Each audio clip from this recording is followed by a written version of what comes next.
Halo, balik lagi bersama gue Imam, tutor sosiologi kalian di Alternativa Project.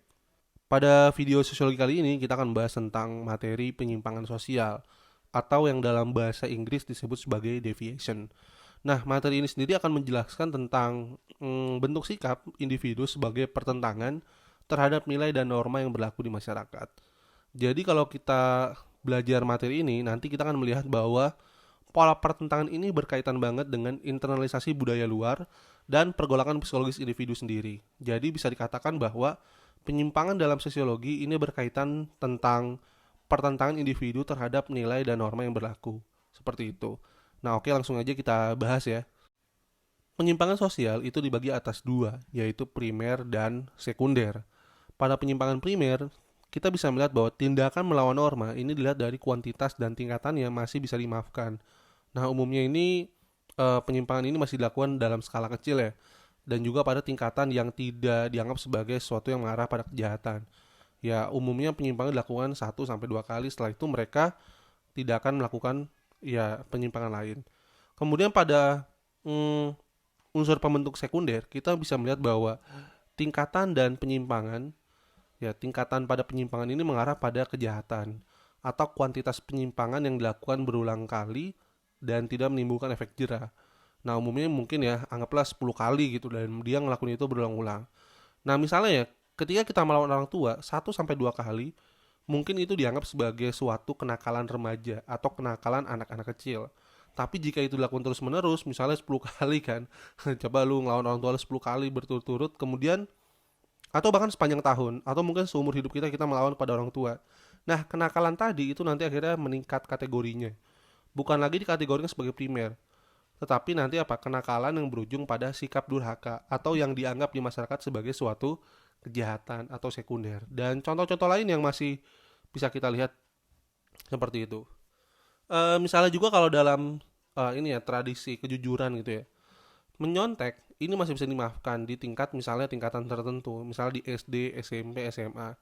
Tapi ketika kita masuk ke tingkatan yang lebih besar, yang lebih profesional ya, misalnya di kampus, nyontek itu bukan lagi dianggap sebagai kenakalan.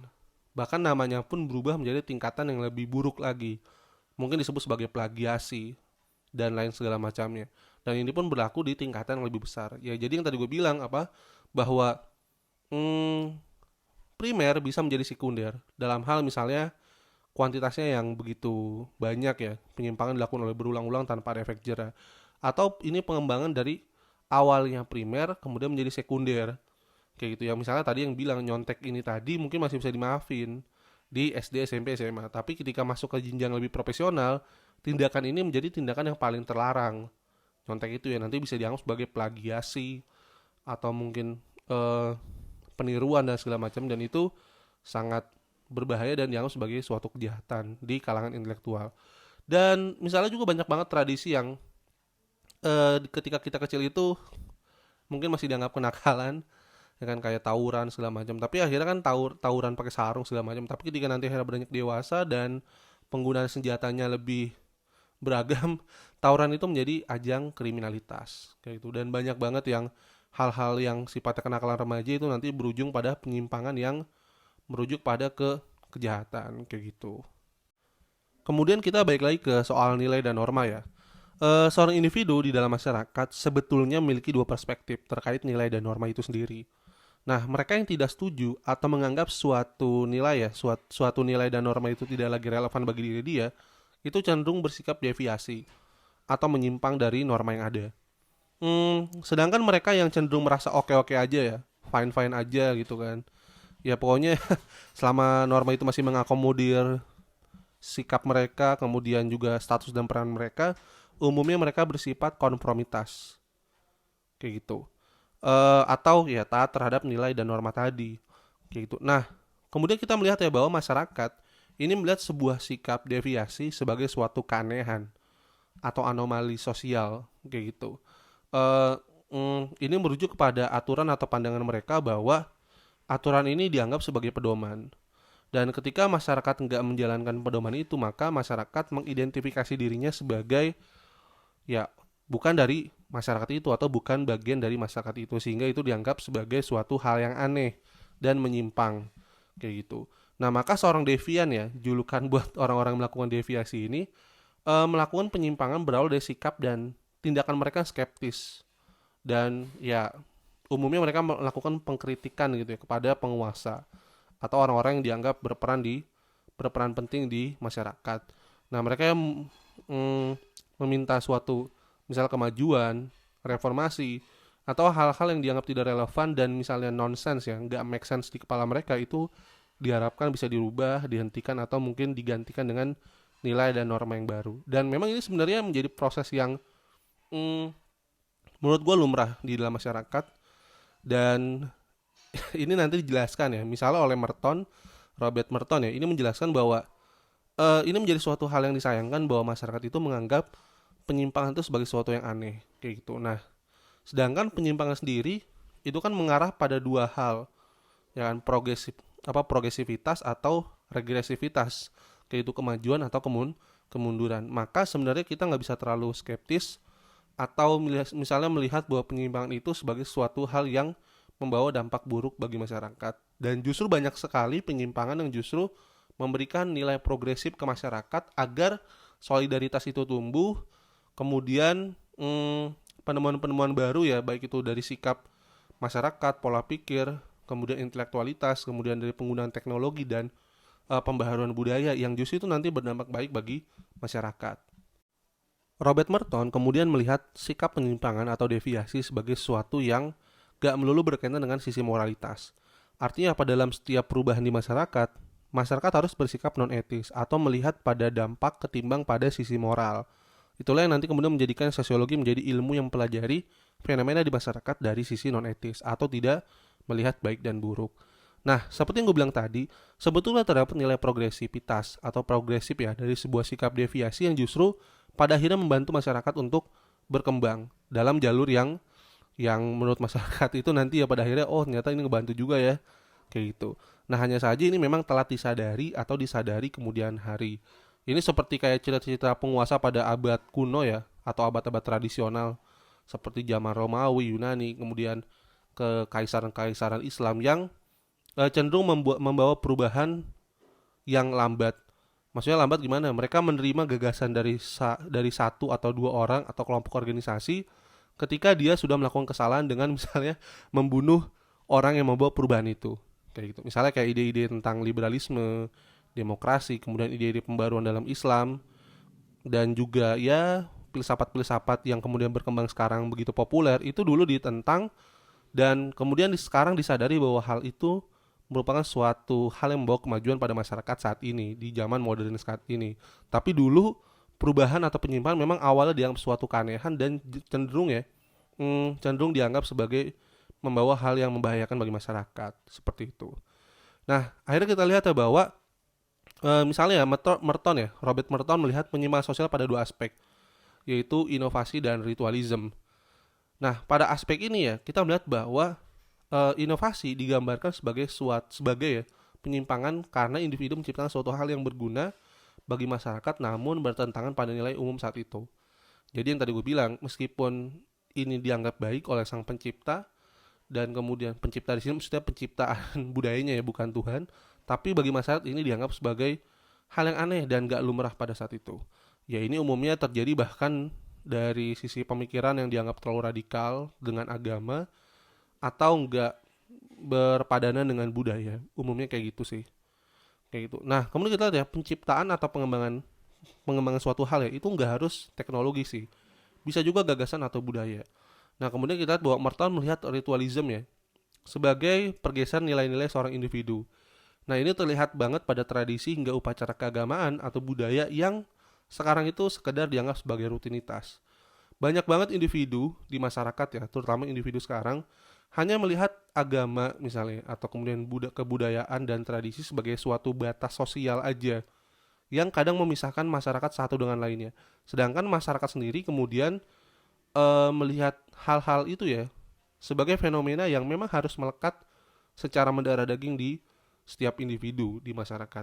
Nah, tapi ya biasanya sekarang ya itu sebenarnya udah jauh banget sih, sudut pandang tak hal itu udah banyak sekali dianggap nggak relevan.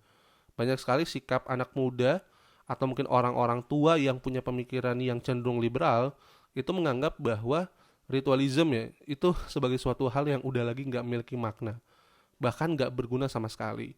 Sehingga akhirnya banyak potret-potret ya seperti kepalsuan yang menurut gue secara sosial itu berdampak pada ketidakterbukaan seorang individu mengakui apa yang menjadi pemikirannya, baik itu dari sisi yang dianggap jelek oleh masyarakat atau bahkan yang dirinya sendiri pun menganggap ini kayak nggak bakal diterima di masyarakat.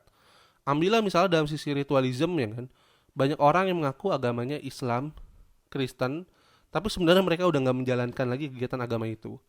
Atau banyak juga yang mengaku hal demikian tapi masih menjalankan kegiatan agamanya itu sebatas pada pelaksanaan tradisi atau pewarisan di keluarganya. Ya misalnya sholatnya kalau ada orang tuanya aja, atau lagi main di tempat orang tuanya, atau nggak enak sama teman-temannya yang masih sholat, sehingga akhirnya si sholat dan kegiatan agama lain misalnya kayak kebaktian dan segala macam itu cenderung melihat arus masyarakat. Karena umumnya ketika dia beragama dan tidak melakukan upacara agama atau mungkin peribadatan agama yang lain, itu dianggap sesuatu yang sangat menyimpang. Orang yang nggak sholat itu ya banyak banget ya celaan ya sebagai seorang yang fasik, ya kan, bahkan mengarah kepada kemurtatan dan kekafiran. Ya begitupun di agama lain yang menganggap bahwa peribadatan yang tidak dijalankan itu sebagai bentuk perlawanan terhadap Tuhan itu sendiri, kayak gitu. Nah jadi ya kita bisa melihat bahwa praktek ritualism itu sangat terlihat banget di masyarakat, khususnya di tempat-tempat yang menawarkan media yang cukup liberal ya untuk menyampaikan gagasan kayak gitu. Dan ya memang fenomena ini masih dianggap penyimpangan di masyarakat Indonesia umumnya, karena memang masyarakat Indonesia masih menganggap agama sebagai suatu entitas yang luhur, sesuatu yang sakral dan sesuatu yang harus ditinggikan. Nah bahkan sila pertama Indonesia kan sebenarnya mengandung makna tentang ketuhanan, sehingga ya ada anggapan yang ditarik secara praktis bahwa ketika seorang beragama dan tidak menjalankan agamanya, silahkan keluar dari Indonesia atau mendapatkan penolakan dari masyarakat Indonesia. Bahkan ini akan lebih keras ketika orang itu mengaku dirinya tidak beragama ketimbang misalnya dia mengaku bahwa dia itu tidak berbudaya kayak gitu. Pada inovasi misalnya kita bisa melihat contoh dari ditemukan atau dikembangkannya praktek aborsi, kemudian menyepakati mata uang, mengangkat seorang perempuan menjadi pemimpin, dan menciptakan senjata. Nah, keempat contoh dari penyimpangan yang bersifat inovasi ini sudah ada sejak lama. Misalnya dalam praktek aborsi ini kan sudah dikenal pada peradaban dunia kuno ya, baik itu peradaban bangsa Mesir, Mesopotamia hingga Cina. Dan awalnya praktek aborsi ini memang dianggap sebagai praktek untuk menyembunyikan kejahatan, makanya ini disebut sebagai penyimpangan yang berdampak pada kejahatan. Dan ini pun dilakukan sampai sekarang. Ya umumnya memang banyak banget alasan orang untuk melakukan aborsi itu terkait untuk melindungi dirinya dari sanksi sosial terkait tudingan melakukan hubungan terlarang, kemudian ya macam-macam seperti mengancam karir dan segala macamnya gitu. Misalnya di peradaban dunia kuno mungkin itu perselingkuhan antar permaisuri dengan eh, golongan bangsawan di bawahnya, atau seorang raja yang berselingkuh dengan selirnya, ataupun ya banyak banget gitu. Nah hanya saja kita melihat ya bahwa pergeseran nilai itu akhirnya terjadi di masa modern, kayak itu, di mana praktek aborsi nggak lagi dipandang semata-mata hanya untuk eh, sifat-sifat yang penyimpangan yang bersifat negatif, seperti tadi ya menyembunyikan hasil hubungan dan segala macamnya, tapi memang banyak sekali masalah terkait aborsi yang justru menyelesaikan masalah perempuan. Misalnya apa?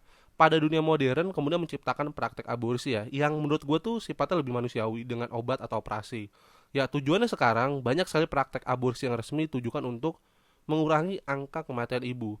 Karena misalnya gangguan kehamilan dan juga yang lain segala macamnya yang itu menyebabkan kematian seorang ibu.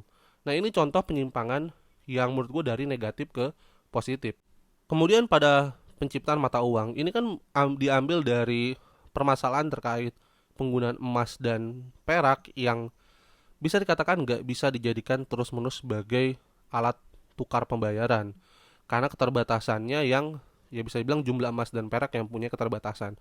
Nah kemudian akhirnya dibuat penyimpangan yang dulu itu dianggap tidak layak, bahwa uang kertas itu menggantikan uang giral, uang ya uang itu ya apa perak dan emas ini yang memang memiliki nilai intristik yang jelas kayak gitu.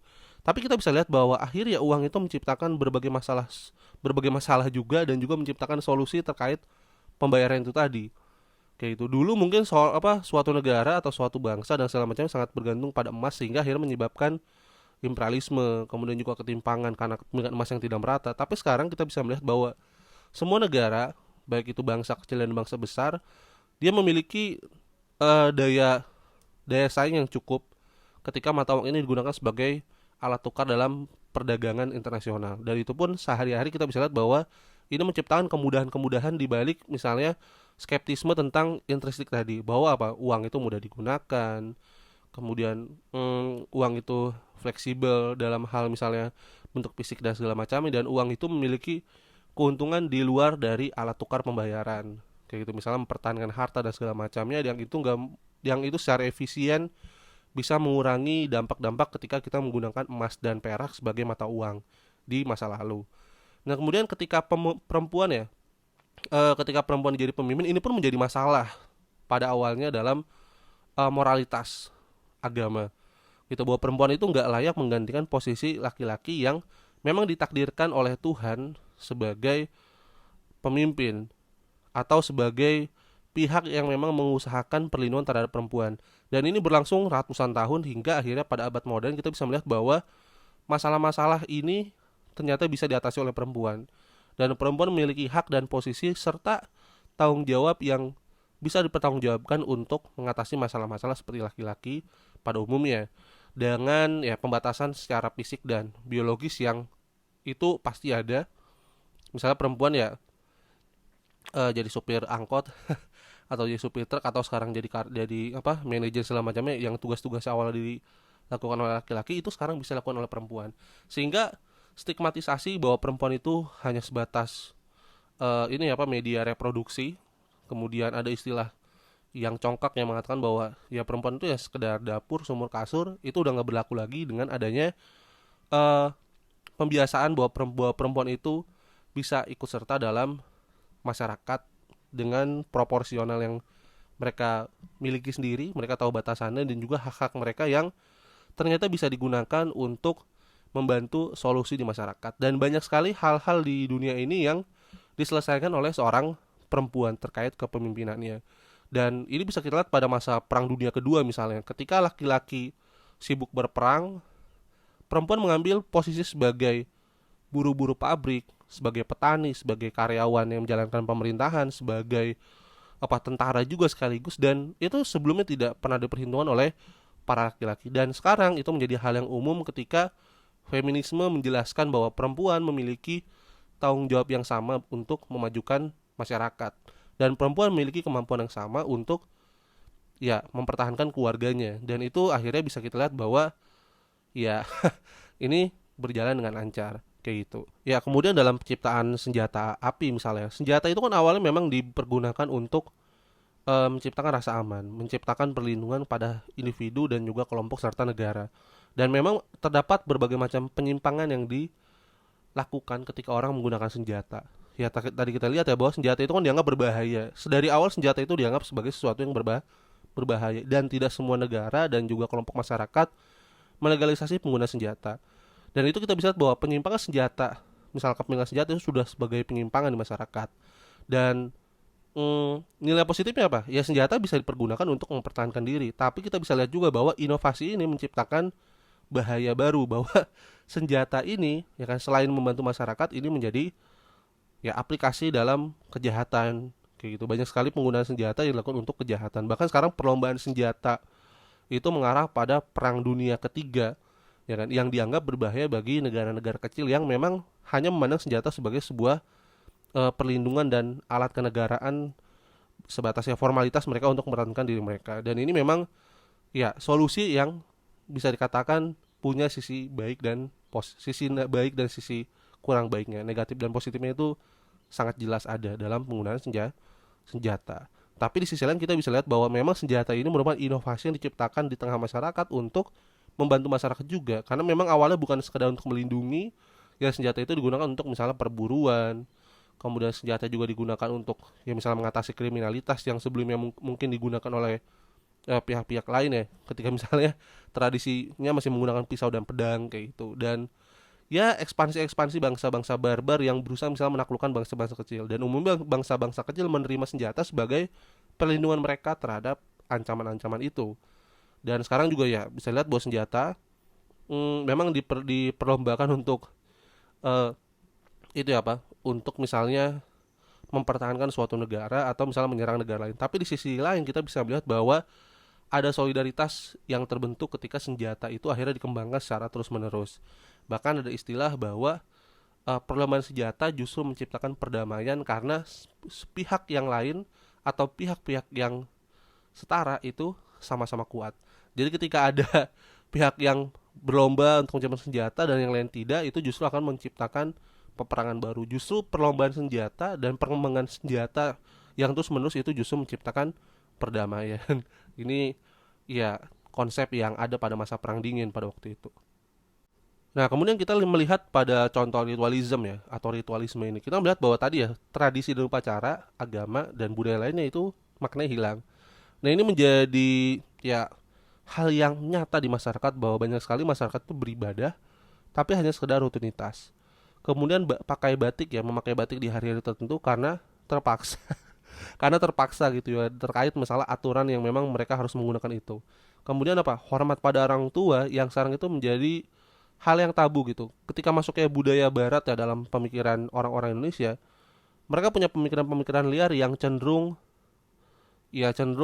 melakukan penyimpangan tertentu ini ya. Misalnya bahwa seorang anak mungkin berhak misalnya melawan orang tua ya kan, atau mempertanyakan eksistensi dari orang tua karena mereka menganggap bahwa mereka pun sebenarnya nggak minta dilahirkan dari keluarga ini, misalnya seperti itu. Dan itu akhirnya menyebabkan ya pola pikir bahwa hubungan anak orang tua itu sebenarnya sama seperti hubungan seorang anak dengan temannya kayak gitu, nggak ada hubungan yang sifatnya istimewa dalam konsep westernisasi yang cenderung ya sebenarnya nggak cocok dengan budaya ketimuran kita kayak gitu. Tapi ini menjadi hal yang nyata di masyarakat, terutama di masyarakat perkotaan yang sangat kosmopolitan ya. Ketika misalnya seorang anak itu mempunyai kesibukan yang sangat luar biasa sibuk, sehingga akhirnya dia tuh nggak punya kesempatan untuk berinteraksi dengan orang tuanya, sehingga akhirnya dia menganggap bahwa hubungan anak dan orang tua bisa dibilang ya terputus ketika seorang anak itu merasa sudah bisa mandiri.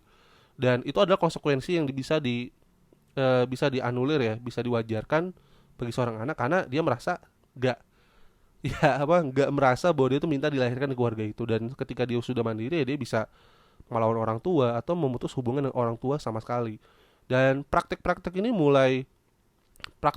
dan misalnya fenomena ini mulai terlihat banget di perkotaan di Indonesia dan juga di negara-negara Asia pada umumnya. Ini bisa kita lihat di berbagai film yang menjelaskan ini. Ya memang konteks orang barat dalam melihat hubungan orang tua dan anak memang terjadi ya seperti itu, nggak ada bedanya. Bahkan kita lihat di film-film barat bahwa hubungan anak dan ayahnya misal itu ya manggilnya ya manggil namanya aja gitu, nggak ada manggil dad atau segala macam. Dan itu di beberapa kasus itu akhirnya bisa kita lihat di Indonesia dan juga negara-negara Asia Tenggara lainnya yang modernisasi itu dianggap sebagai upaya westernisasi, yang kita anggap bahwa budaya ya yang dibawa oleh globalisasi itu bisa kita telan bulat-bulat kayak gitu. Dan itu adalah penyimpangan yang terlihat oleh Robert Merton terkait inovasi dan ritualism yang memang fenomenanya itu mulai kental banget nih di Indonesia, yang tadinya itu cuma remah-remah ya sebatas ya sebatas budaya masuk laut film dan segala macam, tapi sekarang itu udah diinternalisasi dalam budaya kita, dalam pola pikir kita. Terutama mungkin ya ini terjadi umumnya justru kebanyakan di ya remaja, individu, orang dewasa yang justru mengenyam pendidikan tinggi, yang menerima budaya-budaya liberal, yang menerima budaya-budaya barat dan juga budaya-budaya ketimuran yang sudah bertransformasi sedemikian rupa modernnya seperti itu. Ya ini penyimpangan yang bisa kita lihat sekarang ini. Oke, mungkin bisa kita lanjut ya di video selanjutnya. Bisa langsung ditonton.